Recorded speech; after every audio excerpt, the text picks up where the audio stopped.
Pueden abrir, por favor.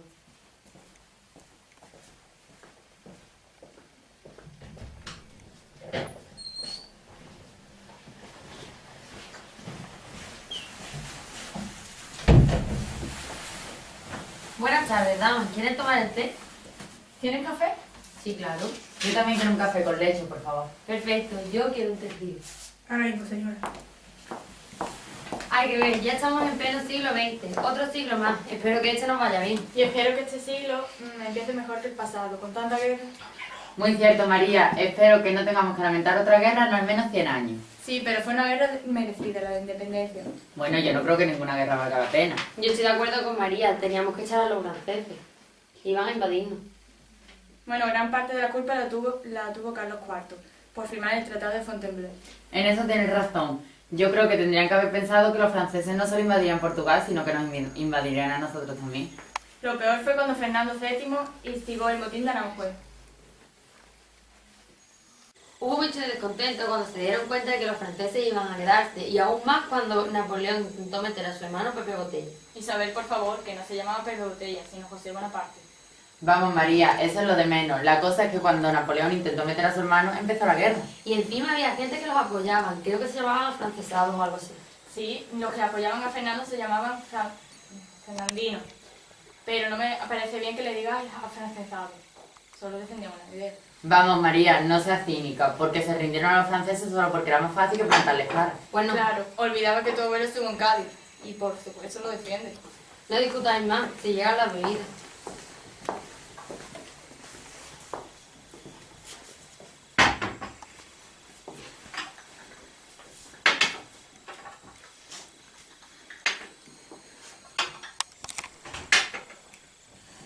Muchas gracias. Cuando pueda traer pastas, por favor. ¿De qué estábamos hablando? De la guerra de independencia, creo. Bueno, vosotros sabéis que a mí no me gusta mucho la política, pero tengo que admitir que aquí en Cádiz resistimos. Y que si ganamos fue gracias a nosotros. Bueno, gracias a nuestros abuelos. En efecto, incluso cuando Napoleón trajo a sus 200.000 hombres y sitiaron España, aquí seguimos. Sí, es cierto. Y la victoria final fue en Arapiles. Pero en realidad no sirvió para nada, porque todas las promesas de la Pepa, todos los derechos individuales, quitar todo lo que tenía que ver con el antiguo régimen, se quedó en papel mojado en menos de 3 años. En la Constitución de 1812, cuando llegó el sexenio absolutista, todo se quedó en nada. Todos los derechos que habíamos conseguido fue para nada, y fue una verdadera lástima. Sí, y luego hubo todo ese lío con la sucesión cuando murió Fernando VII, porque algunos pensaban que tenía que gobernar Carlos, que era el hermano, y otros pensaban que tenía que gobernar Isabel, que era la hija. ¿Cómo se llamaba esa época? Sí, la década ominosa, cuando los fernandinos. Pero ganaron los liberales, es decir, eso, ¿ves? Bueno, dejemos la guerra para los soldados y cambiemos de tema, por favor. Sí, buena idea. Por cierto, tengo hambre. Y yo mandé a mi mayordomo por pastas. Creo que voy a ver qué está haciendo.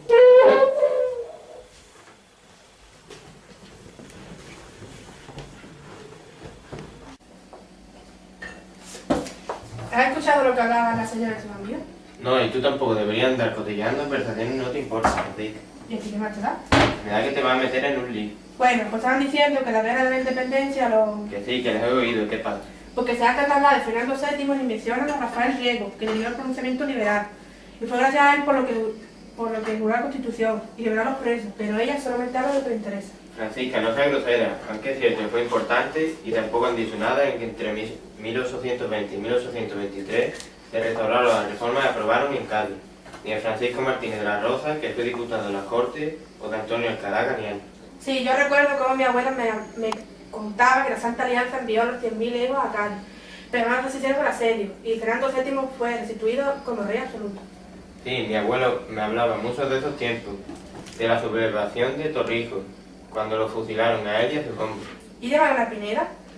La ejecutaron por mandar bordar una bandera en la que ponía libertad, igualdad y ley, y...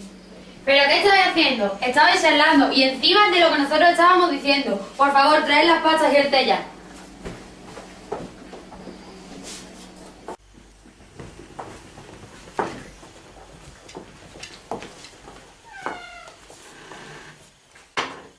Gracias, podéis retiraros.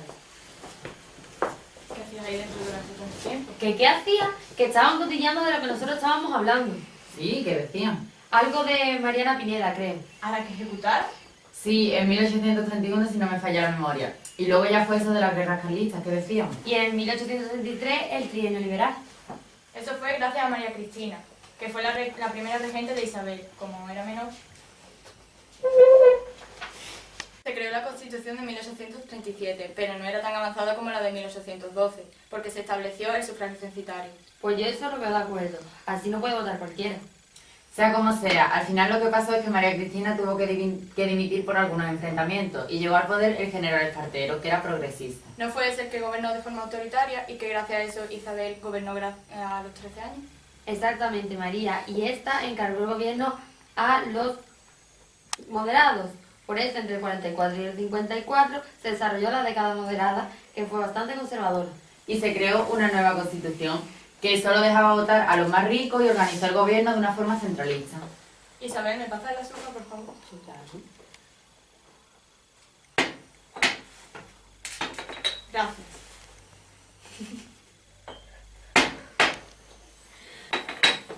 Bueno, pues en ese momento los progresistas se dividieron en moderados y republicanos.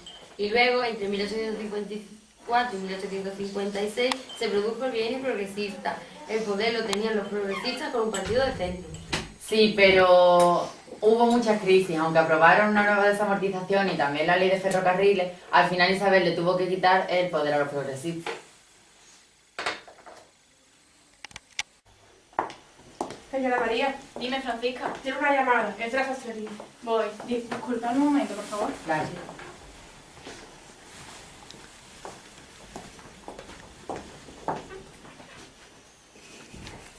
Pues yo creo que debería hacerme un traje nuevo. ¿Y eso? Porque ya mismo es el bautizo del niño de mi hermano. ¿Ya va a dar a luz Carmen? Ya mismo, porque tiene muchos dolores. Ay, me invitarás al bautizo, ¿no? Hombre, por supuesto. Pues entonces yo también tengo que hacerme un vestido nuevo. Perdonad, que me han dicho que ya me han arreglado el vestido. Pues estábamos aquí cotilleando. Por cierto, hablando de cotilleos y hablando de la reina Isabel, ¿sabéis todo lo que se decía de ella? Sí, decían que su marido era, bueno, ya sabéis.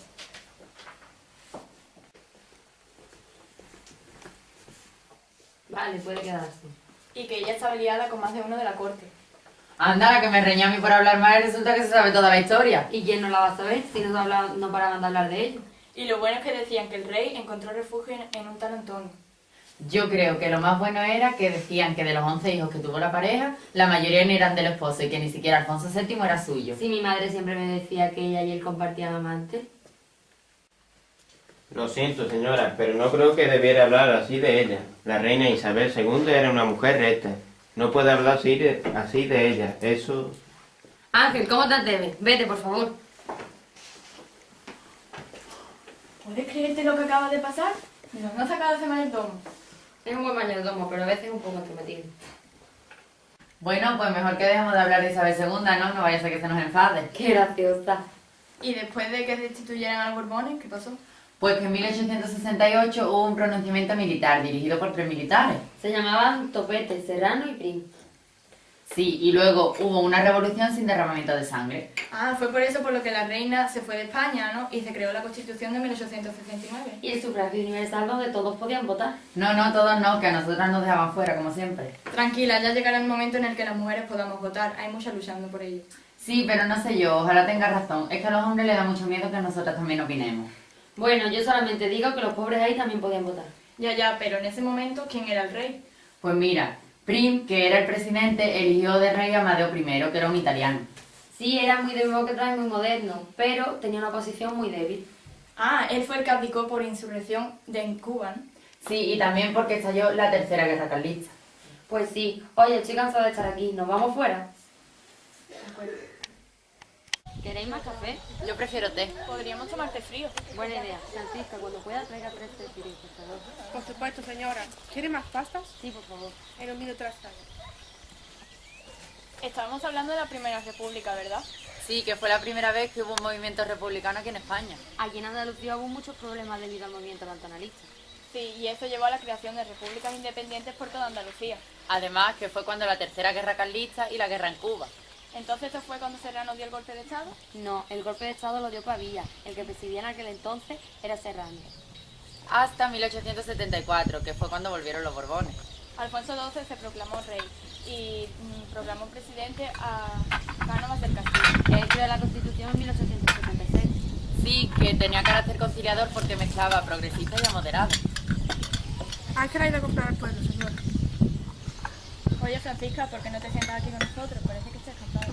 No sé si debería. Que sí, mujer, siéntate.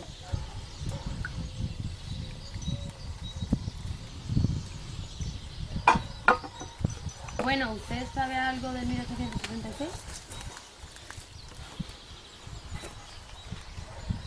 Bueno, que el poder se asignó a dos partidos, los conservadores, liderados por Cánovas, y los liderados por Sagasta.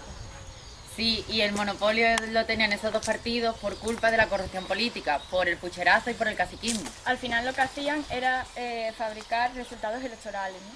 Pero hubo muchos problemas en los partidos porque echaban a mucha gente. Sí, a los anarquistas crearon la CNT y a los socialistas. Que estaban liderados por Pablo Iglesias y que luego en 1879 crearon el PSOE, que se alió con UGT. Y también surgieron nacionalistas que tuvieron una importancia en Cataluña, País Vasco y Galicia. Francisca, me gusta saber mucho. Me gusta mucho la política. Bueno, con vuestro permiso, me retiro. Claro, querida.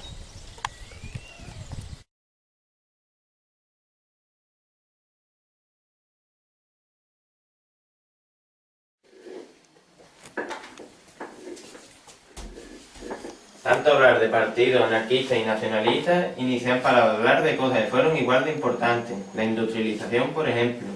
Antes de morir, mi abuelo me contaba cómo fue la industria en España y aquí en Andalucía. Uno de los grandes problemas de España fue la débil revolución industrial.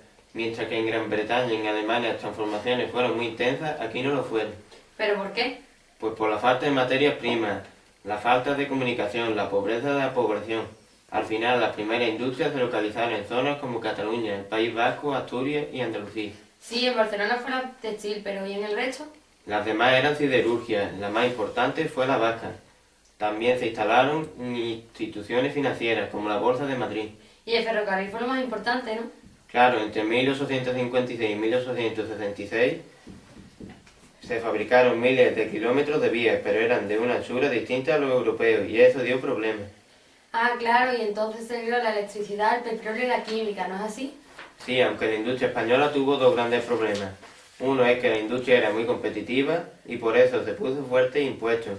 Y por otro lado, los secretos modernos se concentraban en muy pocas zonas. ¿Y qué pasó aquí en Andalucía? En Andalucía se desarrolló la siderurgia en 1826 en Málaga con la fundación de unos altos hornos promovidos por Manuel Agustín Heredia. ¿Y fue importante para España? Sí, porque durante la primera mitad del siglo XIX los altos hornos andaluces controlaban la producción de hierro de toda la península, pero era muy caro. ¿Y solo había siderurgia en Andalucía? No, también hubo producciones de tejido, aunque no pudieron competir con los catalanes, siguen produciendo. Y en 1865 la siderurgia andaluza entró en una crisis de la que no se ha recuperado. Podéis sentaros si queréis.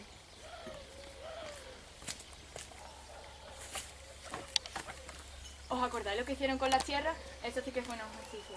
¿Te refieres a las desamortizaciones? Hubo dos grandes, la de Madoz y la de Mendizábal, y les quitaron tierras a escuelas, a hospitales. Es que la vendieron a los particulares y también afectó a la iglesia.